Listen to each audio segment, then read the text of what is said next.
Multi speciality হাসপাতাল। মেঘবেলা লাইভে আপনার পছন্দের টিভি চ্যানেলস সম্পূর্ণ বিনামূল্যে, শুধুমাত্র মেঘবেলা ব্রডব্যান্ডের কানেকশনের সঙ্গে। মেঘবেলা ব্রডব্যান্ড, বাংলার ঘরে ঘরে। Sri Aurobindo Institution, diagnostic solution and polyclinic. নবান্নের মেলের পাল্টা মুখ্যমন্ত্রীকে চিঠি জুনিয়র চিকিৎসকদের। গতকালের নবান্নের বার্তার পর দুটি চিঠি লিখেছেন আন্দোলনরত জুনিয়র চিকিৎসকরা। এদিন মুখ্যমন্ত্রীকে সরাসরি মেল করে তাদের দাবি জানিয়েছেন বলে সাংবাদিক বৈঠকে দাবি করলেন জুনিয়র ডক্টরস ফ্রন্ট। তাদের দাবি, মেলের প্রত্যুত্তর আসুক, প্রত্যুত্তর যে অ্যান্সার আসবে সেই অনুযায়ী আমরা আবার আমাদের দিক থেকে যা স্পেসিফিক স্টেপ হবে সেটা আমরা নেব, আমরা জানাবো। আমরা তৈরি, এটুকু আমরা বলতে পারি। সুপ্রিম কোর্টের তরফ থেকে যেটা বলা হয়েছিল যে 5টা পর্যন্ত আপনাদের সময় দেওয়া হয়েছিল গতকাল, তারপরে আপনারা দুপুর থেকে কালকে এখানে এসে বসেছেন এবং সুপ্রিম কোর্টে কোথাও মনে হচ্ছে না তারা যেটা বলেছিল সেইটা কোথাও একটা আপনারা মানছেন না। আমরা যেটা পরিষ্কার বলতে চাই যে আমাদের সুপ্রিম কোর্ট এই কথাটা যেমন বলেছে যে 5টার মধ্যে কাজে যোগ দিন, প্যারালালি এই কথাটাও বলেছেন যে রাজ্য সরকারকে তাদের সেফটি সিকিউরিটির প্রশ্নে এবং তাদের যে দাবি দেওয়া আছে সেই দাবি দেওয়ার প্রশ্নে সদর্থক ভূমিকা নিতে হবে। তাহলে যদি রাজ্য সরকারের সুপ্রিম কোর্টের অবমাননাটা যদি আমাদের দিক থেকে হয় বলে মনে হয়, তাহলে রাজ্য সরকারের দিক থেকেও অবমাননা হচ্ছে বলে আমরা মনে করি। তাহলে আমাদের যা যা ডিম্যান্ড, সেই ডিম্যান্ড যদি ন্যায়সঙ্গত হয়, যে ডিমান্ডগুলো আমরা রেখেছি যদি ন্যায়সঙ্গত হয়, তাহলে সেই ন্যায়সঙ্গত দাবি রাজ্য সরকারের মেনে নিতে কি অসুবিধা আছে? তাই ন্যায়সঙ্গত দাবি মেনে নেওয়ার জন্য আমার মনে হয় কোনো জায়গায় আটকানোর কোনো প্রয়োজন নেই। দ্বিতীয়ত, আমরা যেটা বারবার বলতে চাইছি যে যেটা সুপ্রিম কোর্টও নির্দেশ দিয়েছেন রাজ্য সরকারকে, আমাদের সেফটি সিকিউরিটি থেকে শুরু করে আমরা যে দাবিগুলো রেখেছি সেই দাবিগুলো নিয়ে আমাদের সাথে আলোচনা করার জন্য বলেছেন। সেই দিক থেকে এখনও অবধি কোনো রকমের কোনো সদর্থক স্টেপ আমরা দেখতে পাইনি। তৃতীয়ত হচ্ছে, যে ঘটনা জায়গা উঠে এসছে আমাদের 9 তারিখের ঘটনাকে কেন্দ্র করে, তাহলে সেই ঘটনাগুলি এবং যার সাথে এই নৃশংস ঘটনা ঘটেছে তার পরিবারের পক্ষ থেকেও যে জায়গাগুলো উঠে এসছে সেই জায়গা থেকে এটা পরিষ্কার যে এই দাবিগুলি ন্যায়সঙ্গত। তাহলে এই দাবি যতক্ষণ না মেটানো হচ্ছে ততক্ষণ আমরা কীভাবে বলতে পারি যে আমরা এই আন্দোলন তুলে নেব? তাহলে আমরা এই আন্দোলন তুলতে পারি না, কারণ আমাদের দাবি অত্যন্ত ন্যায়সঙ্গত, যেটা আপনাদের কাছে এতক্ষণ অবধি রাখা হলো। তাহলে সেই দাবি যখনই যে মুহূর্তে মেনে নেওয়া হবে সেই মুহূর্তেই আমরা আমাদের আন্দোলনের পরবর্তী কর্মসূচি নিয়ে অবশ্যই সদর্থক ভূমিকা জানাবো।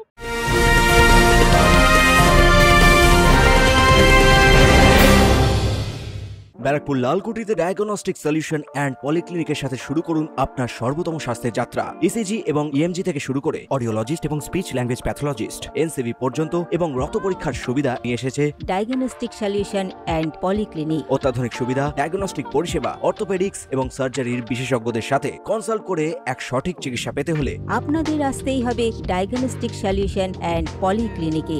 ঠিকানা 14/3/1 ঘোষপাড়া রোড, ব্যারাকপুর লালকুটি, 10 নম্বর রেলগেটের কাছেই, কলকাতা 7,20,020। ফোন নাম্বার 9101053272 এবং 8100671034। Diagnostic solution and polyclinic. আপনার স্বাস্থ্য আমাদের অঙ্গীকার। সুপ্রিম কোর্টও বলেছে যে এখানে বেশ কিছু তথ্য প্রমাণ অস্পষ্ট, যেমন 4:30-এর পর যে ফুটেজ দেওয়া হয়েছে সেখানে 27 মিনিটের ফুটেজ দেওয়া হলেও তার মধ্যে বেশ কিছু গ্লিচ আছে। তারপরে 6টার পর কোথাও হয় না ভারতবর্ষে, এক্ষেত্রে হয়েছে পোস্টমর্টেম। এই জায়গাগুলোতে আপনারা কি দাবি রাখছেন? কারণ এখন তো আর দ্বিতীয়বার করে করার সুযোগ নেই। শুরুর দিন থেকে এই কথাগুলো বলে আসছি, শুরুর দিন থেকে যে কথাগুলো বলে আসছি যে এফআইআর করতে এত দেরি হলো কেন, পোস্টমর্টমের ক্ষেত্রে যে অপ্রাসঙ্গিকতার প্রশ্নগুলো আসছে সেগুলো হলো কেন। প্রথমত তো পোস্টমর্টম করতেই চাইছিল না জুডিশিয়াল ম্যাজিস্ট্রেটের সুপারভিশনের মাধ্যমে, সেগুলো আমাদের আন্দোলনের চাপেই হয়েছিল। তৃতীয়ত হচ্ছে যে ক্রাইম সিনকে কর্ডন করা হলো না কেন। চতুর্থত দেখা যাচ্ছে যে এত লোকজন ওখানে ঢুকছে কেন। পঞ্চমত দেখা গেল যে এসআইটির যে এভিডেন্স ট্যাম্পারিং, যে এভিডেন্স তথ্য লোপাটের প্রশ্ন আছে সেইগুলো উঠে আসছে, সেখান থেকে স্বাস্থ্য ভবনের কর্তা ব্যক্তিরা জড়িত বলে উঠে আসছে। তাহলে এই যে এত অভিযোগ, এই অভিযোগগুলোর সুস্পষ্ট তদন্ত প্রক্রিয়ার মাধ্যমে যে তদন্তের গতি প্রকৃতির জায়গা থেকে উঠে আসা প্রয়োজন, এটাও আমরা বারবার মনে করছি। আমরা আস্থা রেখেছি সিবিআইয়ের উপর। আমরা মনে করি যে সিবিআইয়ের কাছে যে সময়সীমা দেওয়া হয়েছে সেই সময়সীমার মধ্যে আমরা যেহেতু স্বাস্থ্যের পরিষেবার সাথে জড়িত, সুপ্রিম কোর্ট যেটা বারবার বলেছেন, সেই জায়গা থেকে এই তদন্তের গতি প্রকৃতির জায়গাকে অতি দ্রুততার সাথে এই সমস্যার সমাধান যদি না করা হয়, তাহলে এই যে প্রশ্নগুলো উঠে আসছে এই প্রশ্নের উত্তর কোথায়? তাহলে সেই জায়গা থেকে আমরা বারবার যেটা বলতে চাইছি, আমাদের যে লেজিসমেন্ট ডিমান্ড আমরা রেখেছি সেই ডিমান্ডকে অবিলম্বে মেনে নেওয়া হোক এবং এই ডিমান্ডকে গ্রহণযোগ্যতা দেওয়া হোক। কেন এফআইআর করা হলো না, কেন ওই কর্ডন করা হলো না, এই কেন এসআইডি তদন্তে তথ্য প্রমাণের লোপাট আছে, সন্দীপ ঘোষ স্যারের এগেনস্টে যেসব অভিযোগগুলো ছিল সেই অভিযোগগুলোকে কেন এর আগে দেখা হলো না, তাহলে এই দায়িত্ব তো তাদের উপর বর্তায়। তাহলে এই দায়িত্ব যদি তাদের উপর বর্তায়, তাহলে আমরা যে দাবি রেখেছি যে এদের সাসপেনশন এবং রেজিগনেশন, সেটা কেন করা হবে না? তাহলে এইটা হলে একটা ধাপ এগোলো। তৃতীয়ত, এর পরবর্তীকালেও আমরা বলেছি যে কলেজ এবং ক্যাম্পাসের বিরুদ্ধে জায়গাতে যদি আমাদেরকে পরবর্তীকালে সুষ্ঠু স্বাভাবিক কাজ করতে হয়, সেই জন্য আমরা দুটো জায়গা পরিষ্কার পয়েন্ট রেখেছি, যেটা হচ্ছে আমাদের সেফটি সিকিউরিটির প্রশ্ন এবং কলেজের ভিতরে গণতান্ত্রিক পরিবেশ তৈরি করা।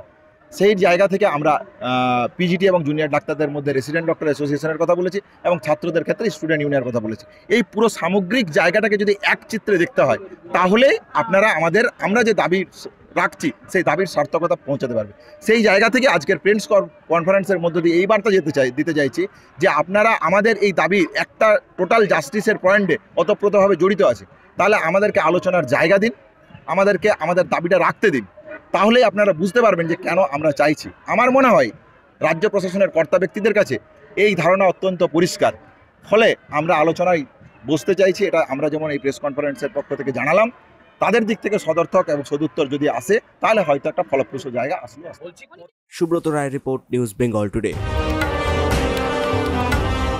উত্তর 24 পরগনা ও তার আশপাশের এলাকার মানুষের সেবায় ক্যাথ ল্যাবের মতো অত্যাধুনিক সুবিধা নিয়ে পরিষেবায় ব্রতী সারদা মাল্টি স্পেশালিটি হাসপাতাল।